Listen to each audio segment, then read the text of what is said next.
Sorry for being late. Ndanonotswa nemazupu. Sikaona mota? Mota ndinayo, but anasi yazongomuka so yakapera mota. Mino bhatiri racho rango flat here. Mino zvarangoita so unongoziva zvinongoitika munomu. Unongofaro vanonta chokwadi sezvawangoita so. We are 1 in a million. Hativashoma ntaura chokwadi munomu. Asi isusu ka chokwadi kubasa. Hey! Matsanga ma. Are you okay? Ndabayiwa nerunako rwako. You're so funny. And ko hauna nzare here. Uri kuda chii? I'm okay for now. Dribble. Maybe later. Utori boso. Indangobva mubanchi mhanya. Saka rege ningotenga plate yangu yesadza. Ndofunga zvinofamba. Sadza nechi? Chingoti haruru wadzonetsa kuno kuHarare ma. Pachidiwa asi vakasheya madora. Vanokwanisa kundipa dzondora. Chitire padhuze ndikudze. Usafa kwakataura zvinhu zvakadaro. You embarrass me, please. Utona nditarire pasi. Zvonyadzisa. Okay, sako chii chingaita chaungada? A soft drink would do. Maybe Fanta.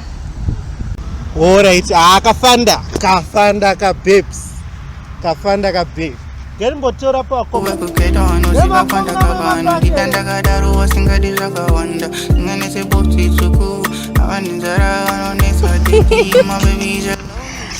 This guy is a comedian.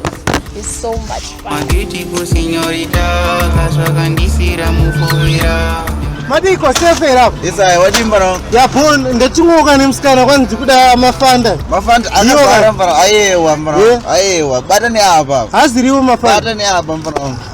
Aina madrinks akudiwa. Madrinks akudiwa ne. Ndajerano. Isajera mazowe man. Aina ndimachiza pane mimi. Saka ndo anonzani. Mairi mafanda. Mairinda. Mairinda. Mari yako. Ausuda here kana biscuits kana. Aiwa, inachitoda sadza nemasondo. Ndisuda mabiscuits. Wamtobaya.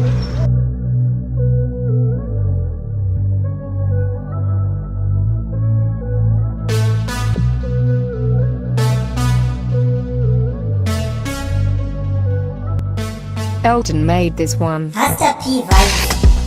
Skandona ndifandira, nanchaudzoti havaziriwo. Ndiyo fanda? Yeah. Nachita kumwa mabhisho kai. Thanks. Okay. Ndatori tasty singatomboiti. Okay. Ndokwanisa. Imwako imwa. Chilidzi ndokwanisa kupa chako. Kana uchomwa ari tu. Sorry. Fanda. Mairinda. Mafaniza. Kototingira baby une mari yangu ayo share ndipe drink rorisha. Baby, aiwa chiu chingochila. Ma 2 minutes iprengi. Mfane mkana aiwa anogona nezvimakamera apa, vane ma YouTube apa nawo. Ndozvakuita kujoka. Usadaro, ona mfana wakuendesa baby. Chiko mfaneyo. Mfana dzoka ne drink mani.